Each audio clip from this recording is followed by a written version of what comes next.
Mari kita berdoa bersama-sama.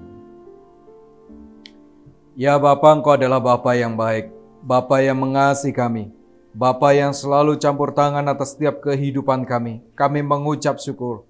Pada petang hari ini kami akan belajar dalam kehidupan Nehemia.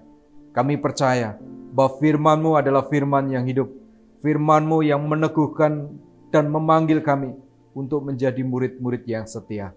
Hanya di dalam nama Yesus, berkati persiapan setiap pengabdian kami. Kami yakin dan percaya apa yang kami kerjakan untuk bangsa kami, untuk persekutuan kami, untuk komunitas kami, Tuhan memberkati luar biasa. Dan Kau memberkati keluarga kami masing-masing. Hanya di dalam nama Yesus, berkatilah firman-Mu. Haleluya. Amin. Ya, puji Tuhan. Shalom. Shalom. Shalom. Ya, bagaimana kabar? Baik, Ya, puji Tuhan. Baik ya. Saya senang sekali sore ini kita berjumpa dan ini adalah anugerah Tuhan yang luar biasa. Dan saya senang sekali kita berjumpa kembali dalam event yang khusus ya. Biasa kita bertemu di kelas pemuritan dan ini adalah anugerah Tuhan yang luar biasa. Mari kita akan buka bersama-sama di dalam Nehemia pasal yang pertama, ayat yang pertama sampai dengan yang ke-11. Nehemia pasal yang pertama, ayat yang pertama sampai dengan yang ke-11. Ya, dipanggil untuk mengatasi kesulitan bangsa. Nah, saudara yang terkasih di dalam Tuhan, apakah saudara mengalami kesulitan saat ini? Ya, saya diberkati melalui kebenaran firman Tuhan, melalui kesaksian yang hidup tadi. Dikuatkan, diteguhkan setiap panggilan kita. Nah, gimana saudara? Apakah saudara mengalami kesulitan hidup saat ini? Kesulitan keuangan? Kesulitan apa lagi? Keuangan lagi, kesulitan apa lagi? Keuangan lagi gitu ya. Nah, mungkin banyak sekali masalah yang kita hadapi. Nah, kita belajar saat ini bagaimana kehidupan Nehemia. Apa yang terjadi di dalam kehidupan Nehemia? Doa Nehemia bagi orang Israel, kita akan memahami kebenaran firman Tuhan bersama-sama. Nehemia meninggalkan Persia menuju Yerusalem. Ada satu pekerjaan yang luar biasa, di mana dia mengerjakan tembok Yerusalem kembali dengan waktu yang pendek. 52 hari. 52 hari itu berapa bulan kira-kira ya? Ya, 2 bulan itu 60 ya. Jadi 2 bulan kurang gitu ya. Nah, kita belajar bersama-sama dari kebenaran firman Tuhan. Nehemia sangat terbeban bagi umatnya dan pekerjaan Tuhan di Yehuda. Apakah kita juga memiliki beban yang besar bagi bangsa ini? Apakah kita punya beban yang besar bagi kampung di mana kita berada? Apakah kita punya beban yang besar bagi kehidupan kita di masa yang akan datang ketika Tuhan tempatkan kita di dalam setiap pelayanan dan pengabdian? Mari kita melihat di dalam kehidupan Nehemia. Nehemia pasal 1. Ayat yang ke-7 kita baca bersama-sama. 7, 8, dan 9 kita baca bersama-sama. 1, 2, 3. Kami telah sangat bersalah terhadapmu dan tidak mengikuti perintah-perintah, ketetapan-ketetapan dan peraturan-peraturan yang telah kau perintahkan kepada Musa, hambamu itu. Ingatlah akan firman yang kau pesankan pada Musa, hambamu itu, yakni bila kamu berusaha setia, kamu akan kucerai-beraikan di antara bangsa-bangsa. Tetapi bila kamu berbalik kepadaku dan tetap mengikuti perintah-perintahku serta melakukannya, maka sekalipun orang-orang buanganmu ada di ujung langit, akan kukumpulkan mereka kembali dan kau bawa ke tempat yang telah kupilih untuk membuat namamu diam di sana. Nah, saudara yang terkasih di dalam Tuhan, ketika saya menjadi mahasiswa, di STBI waktu itu tugas di Banyumas, di Sikampuh. Apa yang saya lakukan dalam pengabdian bagi masyarakat di sana, dan di daerah itu adalah daerah yang payo, seperti saya tinggal di Citarum, airnya itu air yang payo ketika membuat sumur. Dan satu hal yang ya bagi orang mungkin biasa, tapi kami bagi mahasiswa waktu itu luar biasa. Kami mengusahakan air bersih di sana. Saya datang bersama dengan satu teman mahasiswa juga, datang ke PDAM, bertanya apakah ada program di wilayah itu. Dan akhirnya pimpinan di situ mengatakan ada, silakan membuat proposal. Jadi proposal itu dilengkapi dengan warga jumlahnya berapa, apakah mereka setuju membayar pemipaan seperti itu. Dan akhirnya kami mobilisasi warga dan mereka tanda tangan.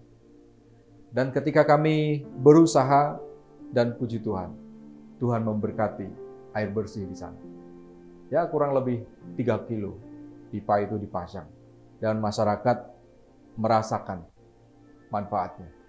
Namun ada beberapa hal yang luar biasa yang kami temukan, bahwa orang-orang di sekitar sana itu, masyarakat di sana berkata, ada 1-2 orang berkata, ini tanda tangan ini akan digunakan untuk membangun gereja gitu. Ya, jadi itu digunakan, dipelintir untuk sesuatu berita yang tidak baik. Tapi kami tetap mengerjakan untuk kemuliaan Tuhan. Nah, kebenaran firman Tuhan ini menjadi anugerah bagi kita, menjadi pengingat bagi kita, supaya kita bersama-sama berusaha setia, berusaha membangun satu kepercayaan yang Tuhan berikan bagi kita bersama-sama. Bagaimana kehidupan kita ketika kita menghadapi tantangan? Tentunya kita perlu mencurahkan isi hati kita. Mencurahkan isi hati kita kepada siapa? Kepada Tuhan. Dan pengabdian itu terus tidak boleh berhenti sampai Tuhan memanggil kita. Ya, hari ini anugerah Tuhan luar biasa. Kami di gereja dari jam 4 pagi tadi ada kegiatan persiapan untuk open house gereja ya, dalam rangka memperingati 53 tahun GGBI terobosan ya. Dan ini saya tunjukkan bahwa ini benar-benar terobosan bagi kami dan berkat luar biasa. Mungkin sebagian orang berkata ini masa yang sulit. Tapi ketika kami rapat, saya susun kebutuhan semuanya di papan tulis itu. Jemaat satu persatu berkata, Pak, saya kecapnya. Pak, saya gasnya. Pak, saya beras 5 kilo. Pak, saya beras 5 kilo. Cukup. Pak, saya yang lain, Pak, ayam gitu kan. Nah, saudara, ini juga yang dilakukan Yesus. Ketika Yesus bersama dengan murid, ini mungkin dalam bahasa sehari-hari sekarang, makan gitu ya. Jangan lupa makan loh, ini jam makan gitu kan. Kan nggak mungkin kalau mereka pulang ke kampung-kampung gitu kan. Jauh tempatnya. Gitu. Lah ada apa gitu kan. Tuhan berkata demikian kan. Ada apa di situ? Yang 2 apa? Yang 5? Yang 2 apa? Yang 5? Nah, hanya 2 ikan, 5 roti.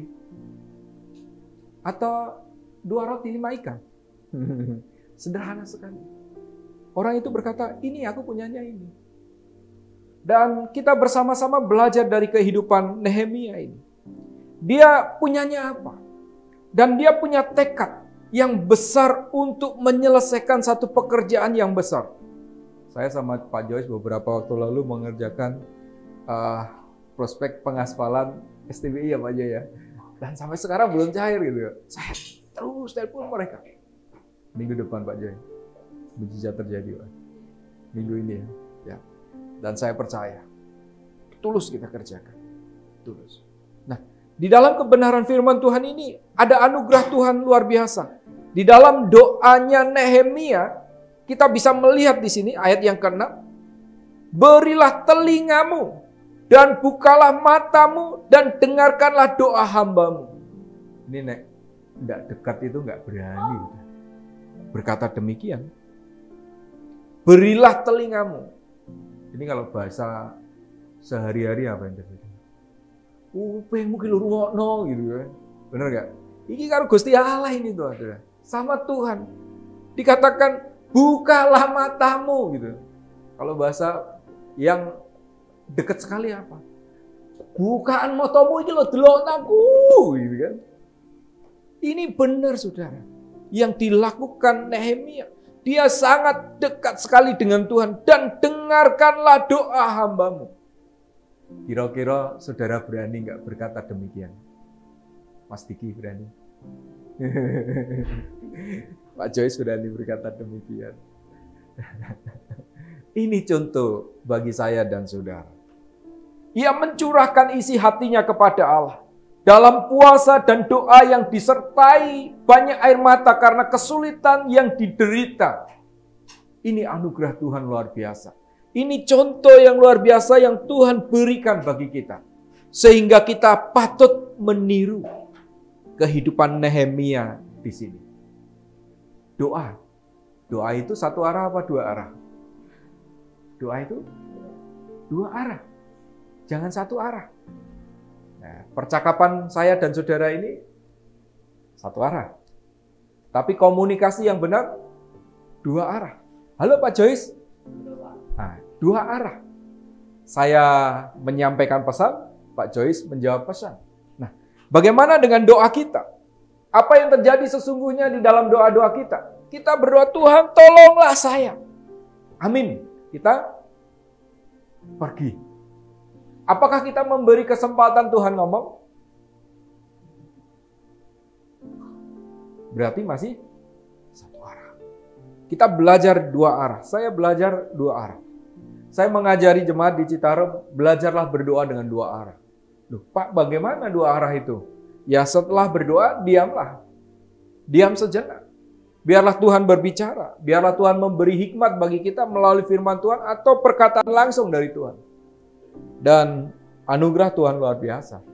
Seperti di dalam kehidupan Nehemia.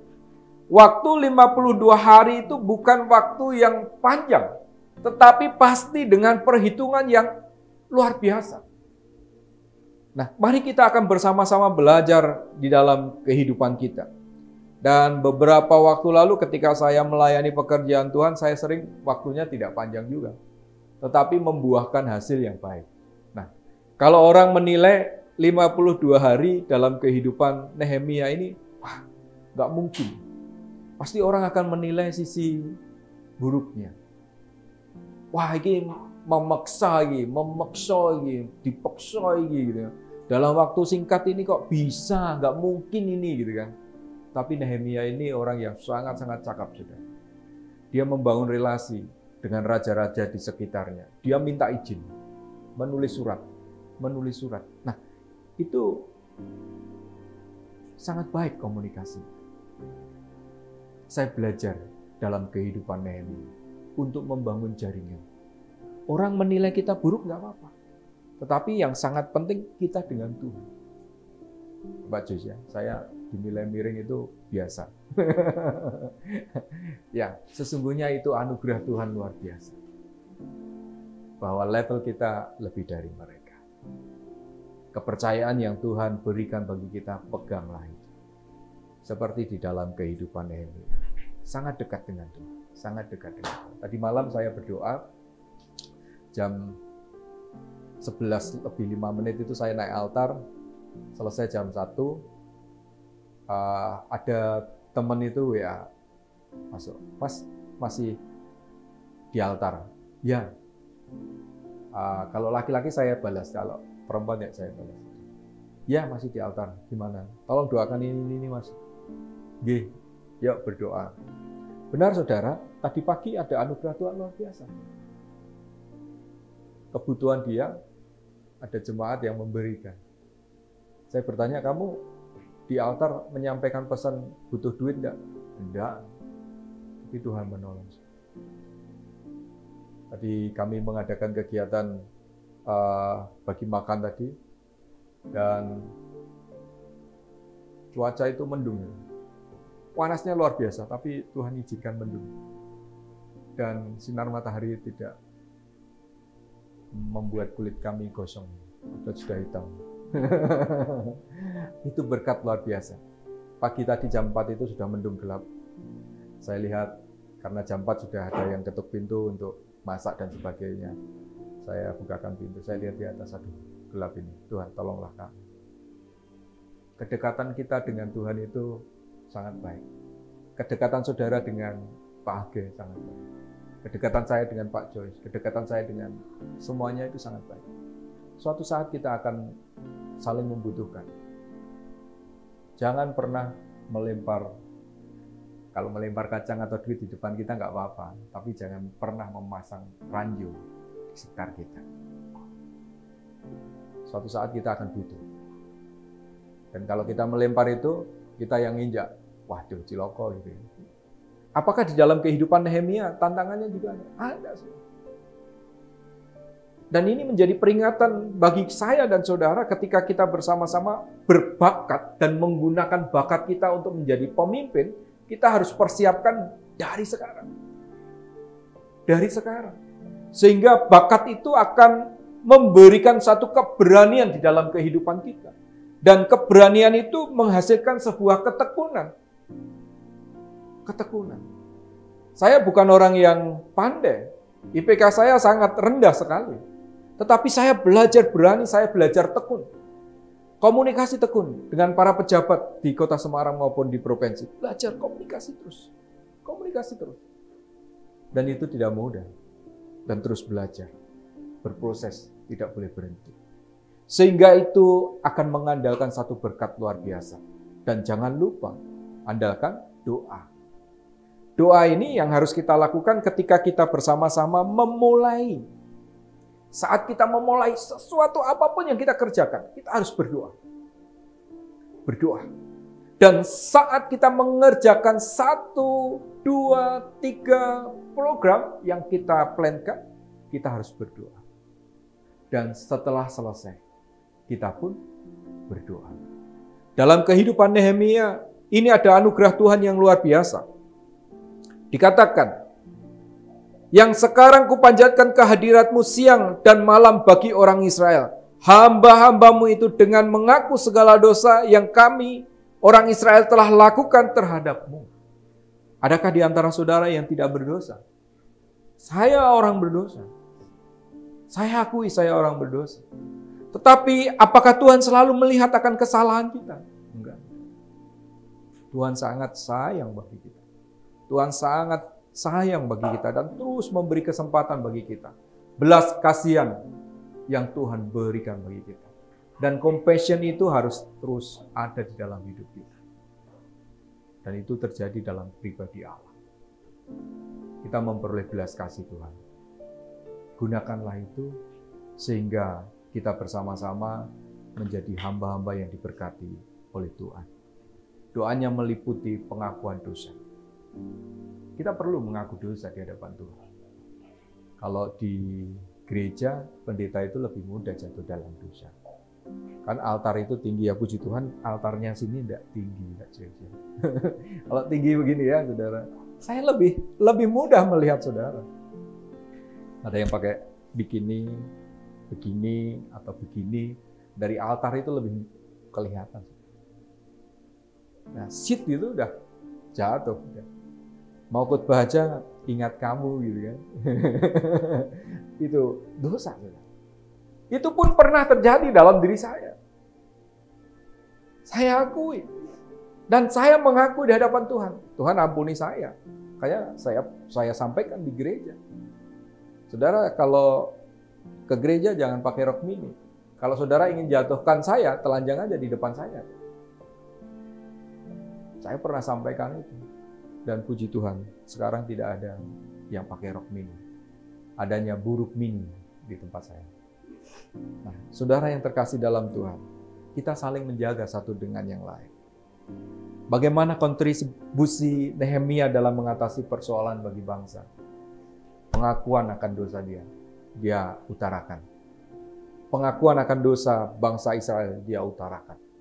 Sehingga itu menjadi berkat yang luar biasa. Fakta sosial yang terjadi di dalam lingkungan di mana kita berada, banyak sekali permasalahan. Kita hidup di tengah-tengah masyarakat, harus menolong. Saya sebagai gembala, sebagai pemimpin gereja, banyak sekali menemukan gereja-gereja yang masih di tempat-tempat yang harus memiliki izin. Dan mereka sulit sekali memperoleh izin lingkungan. Dan ketika kami berusaha, orang lain pun juga berusaha menghambat seperti itu. Tapi dengan kita berdoa, kita berjuang bersama-sama, Tuhan yang memberikan solusi. Kita memberikan kontribusi. Di lingkungan kami ada musola kecil. Saya ketemu dengan pengurus di situ, saya sampaikan, Pak, musolanya ini sudah ada izin apa belum? Bagaimana sertifikatnya? Beliau berkata, aduh Pak, coba saya ceknya. Pertemuan berikutnya saya tanya lagi, gimana Pak? Ini belum ada sertifikatnya. Oh ya Pak, besok saya carikan informasi bagaimana mengurus sertifikat. Dan akhirnya mereka mengurus sertifikat. Lalu beberapa waktu kemudian sertifikatnya bisa jadi. Dan saya berkata, Pak, musolanya kecil ini. Jadikan masjid. Benar saudara. Sekarang jadi masjid yang besar. Saya yang melu senang. Gereja aman, masjid juga aman. Kemarin kami mengadakan bakti sosial, mereka melihat, dan Jumat mereka juga mengadakan bakti sosial yang sama. Berarti apa? Memberikan berkat bagi masyarakat di mana mereka berada. Cuma bedanya satu. Tuhan saya, Yesus Kristus. Sebagai Tuhan dan Juru Selamat secara pribadi. Itu yang membedakan.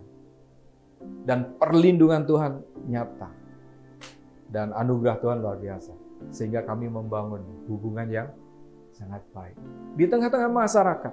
Apakah di dalam kehidupan Nehemia ini ada perbedaan? Ya. Perbedaan dengan raja-raja sekitar.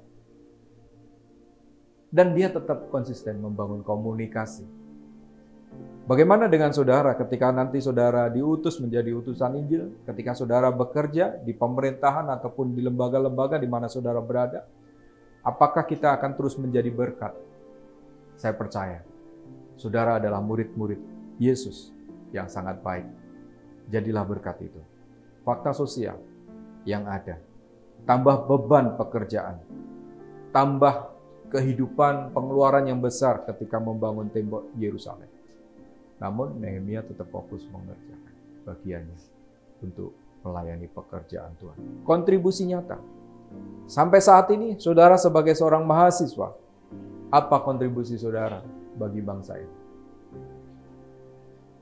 Sampai saat ini, saudara sebagai masyarakat Indonesia, apa kontribusi saudara bagi bangsa ini? Oh ya Pak, saya taat pajak, puji Tuhan.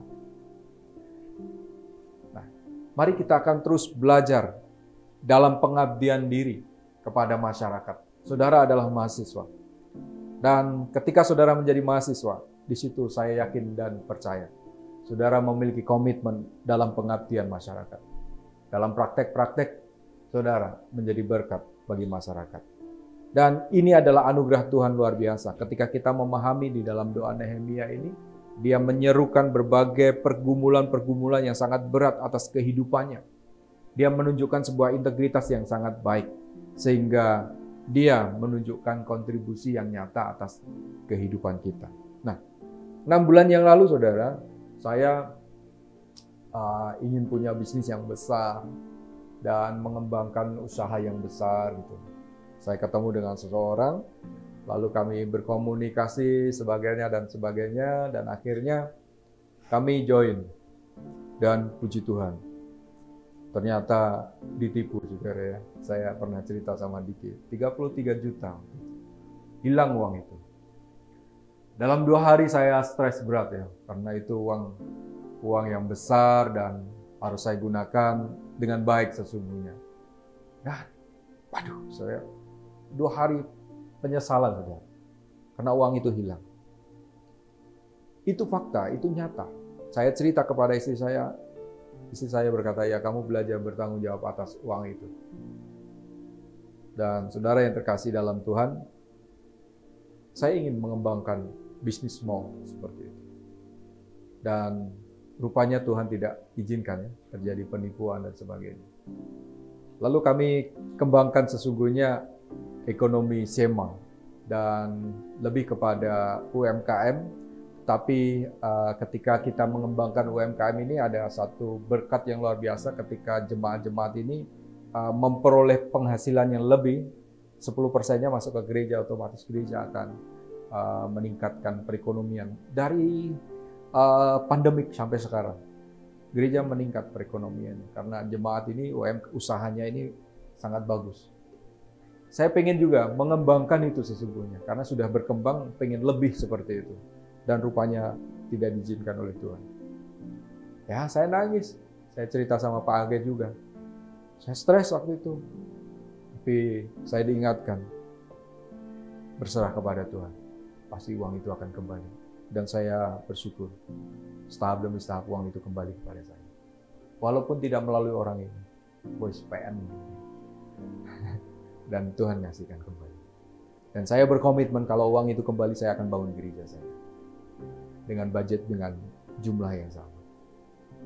Nah, saudara yang terkasih dalam Tuhan, kita perlu memberikan kontribusi yang nyata bagi gereja kita. Bagi gereja di tempat ini. Mungkin saudara berkata, Pak, kami hanya segini. Tidak apa-apa, saudara. Kita harus setia. Saya mau mulai di Banyumas waktu itu hanya 1 orang dengan Pak Tri. Itu pun dimulai dari sungai, di sungai. 1 orang pemuda. Dan sekarang menjadi gereja baptis di Klampok. Dan ini anugerah Tuhan luar biasa. Ketika kami di Malang, gereja pun sedikit jumlahnya yang hadir. Kami terus menggunakan kesempatan itu, hanya 14 bulan saya di Malang. Membangun baptisan, membangun ruang sekolah minggu, membangun kantor. Waktunya singkat sekali. Dan itu terjadi. Kita memberikan kontribusi yang nyata. Ketika ada di Citarum juga sama. Kami dikejar banjir. Ya, setiap tahun mesti banjir gitu ya. Kalau enggak, rob waktu itu. Dan puji Tuhan. Terus bisa mengerjakan, memberi kontribusi bagi gereja. Dan tidak hanya itu, harus memberi kontribusi bagi masyarakat umum juga. Kehadiran kita sebagai pemimpin gereja, kehadiran kita sebagai murid-murid Kristus harus berdampak menjadi berkat di mana kita berada. Kemurahan hati Nehemia. Beban hidupnya ditanggung sendiri, saudara. Saudara kemarin berangkat ke Lombok ya. Wah, Pak, saya harus jual ini Pak untuk berangkat ke sana, beli tiket gitu kan. Nah, itu pengorbanan saudara. Itu dilakukan dalam kehidupan Nehemia. Dan itu pun dilakukan dalam kehidupan murid-murid Yesus. Dia rela berkorban untuk menjadi yang terbaik, mengerjakan satu pekerjaan Tuhan yang luar biasa. Hidupnya sederhana, apa adanya. Dan saya juga melihat dalam kehidupan saudara, apa adanya juga. Sangat sederhana sekali. Tapi saudara memiliki kekayaan yang luar biasa, yaitu kemurahan hati. Kemurahan hati. Dan ini terus pertahankan, sehingga saudara terus menjadi berkat dimanapun saudara berada. Kita kembali ke dalam firman Tuhan. Ayat 10. Bukankah mereka ini hamba-hambamu dan umatmu yang telah kubebaskan dengan kekuatanmu yang besar dan dengan tanganmu yang kuat, ya Tuhan. Berilah telinga doa hambamu ini dan kepada doa hamba-hambamu yang rela takut akan namamu. Dan biarlah hambamu berhasil hari ini dan mendapat belas kasihan dari orang ini. Ketika itu aku ini juru minuman raja. Nah, ini yang dilakukan Nehemia, dia hanya juru minuman raja. Pekerjaan yang mudah atau tidak, saudara? Juru minuman. Kalau minumannya diracun, yang mati duluan siapa? Juru minumnya. Dia tukang icip-icip. Gitu, saudara. Pekerjaannya. Hanya asisten tukang icip gitu. Nah, bagaimana kehidupan kita? Kita harus berkarya, harus berjuang, sehingga semua kegiatan kita menghasilkan satu berkat yang luar biasa. Apapun yang kita kerjakan, kerjakanlah dengan sungguh-sungguh. Alkitab selalu mengingatkan, ada apa di tanganmu? Tongkat? Ada apa di tanganmu? Ijazah? Ada apa di tanganmu? HP? Ada apa di tanganmu? Brambang bawang? Gitu. Gunakanlah itu. Sehingga itu akan menjadi berkat dimanapun kita berada. Saudara yang terkasih di dalam Tuhan, dari kebenaran firman Tuhan yang kita pelajari pada petang hari ini, apa yang dapat kita tarik dalam kehidupan kita? Yang pertama, saudara, bangunlah kehidupan di dalam doa. Ketika saudara membangun kehidupan di dalam doa, pasti Tuhan campur tangan atas kehidupan saudara. Dari saudara mengerjakan, sebelum mengerjakan, dan sesudah saudara mengerjakan, ada anugerah Tuhan yang luar biasa. Berdoa, maka Tuhan akan campur tangan secara luar biasa. Dimanapun saudara berada, pasti Tuhan memberkati. Hari Kamis kemarin saya ketemu dengan seorang perwira. Dia juga sampaikan bahwa dalam kehidupannya dimanapun dia berada, dia selalu menaikkan doa. Dia menaikkan doa. Kalau orang lain kan bawa keris cilik dikasih sini gitu ya, dompet, raja dan sebagainya gitu. Kita naikkan doa. Seperti dupa sesungguhnya. Menyala. Kalau Alkitab mengatakan jangan padamkan roh, itu sesungguhnya pemahamannya seperti itu. Tuhan tinggal bersama dalam kehidupan kita. Penyertaan Tuhan menyelimuti hidup kita. Kasih Tuhan mengalir atas kehidupan kita. Dan hikmat Tuhan selalu memberikan bagi kita. Dan yang kedua, saudara, selain doa, apa yang harus kita terapkan di dalam kehidupan kita? Yaitu gunakanlah tubuh, jiwa, dan rohmu, pola pikirmu untuk membangun kehidupan masyarakat dimanapun saudara berada. Pengabdian masyarakat itu harus kita kembangkan. Karena dengan pengabdian masyarakat kita akan memberitakan Injil. Pra maupun langsung proklamasi kita sampaikan. Pra kita hanya membangun biasa. Tidak ada esensi di dalamnya, tidak ada isinya, hanya membangun relasi saja. Tapi ketika kita memproklamasikan Yesus sebagai Tuhan dan Juru Selamat secara pribadi, seperti kesaksian tadi, menyampaikan. Apakah di dalam kehidupan Nehemia juga mengatakan demikian? Ya. Ada satu proses. Raja-raja di sekitarnya melihat Nehemia. Dan ketika mereka melihat, ada karya Tuhan luar biasa, membangun dengan 52 hari. Mereka melihat penyertaan Tuhan. Dan doa-doa Nehemia ini menjadi berkat luar biasa ketika dia membangun negerinya. Dan yang ketiga, saudara, kita harus selalu bersyukur atas kesempatan yang Tuhan berikan. Hari ini kita bersyukur, bertemu, berkumpul karena penyertaan Tuhan. Kita bisa merenungkan firman Tuhan. Kita bisa saling menceritakan kesaksian-kesaksian hidup kita. Sehingga kita dipanggil untuk mengatasi segala kesulitan. Saya percaya, ketika saudara bebas dari segala kesulitan yang dihadapi, saudara akan bisa berkarya dengan maksimal. Bagaimana caranya? Berserah kepada Tuhan. Ikuti cara Tuhan. Pasti Tuhan akan campur tangan atas kehidupan kita. Orang lain selalu melihat kejelekan kita, tidak apa-apa. Tapi Tuhan tidak pernah melihat kejelekan kita. Tunjukkanlah kita adalah orang yang sangat baik. Orang yang sangat baik. Orang yang tulus mengerjakan. Kerjakan dengan tulus. Sehingga itu ada karunia, kasih karunia yang Tuhan berikan. Yang terus melimpah atas kehidupan kita. Mari kita berdoa bersama-sama. Mari kita datang kepada Tuhan. Mari kita menyerahkan hidup kita kepada Tuhan. Sehingga kita dipakai oleh Tuhan secara luar biasa.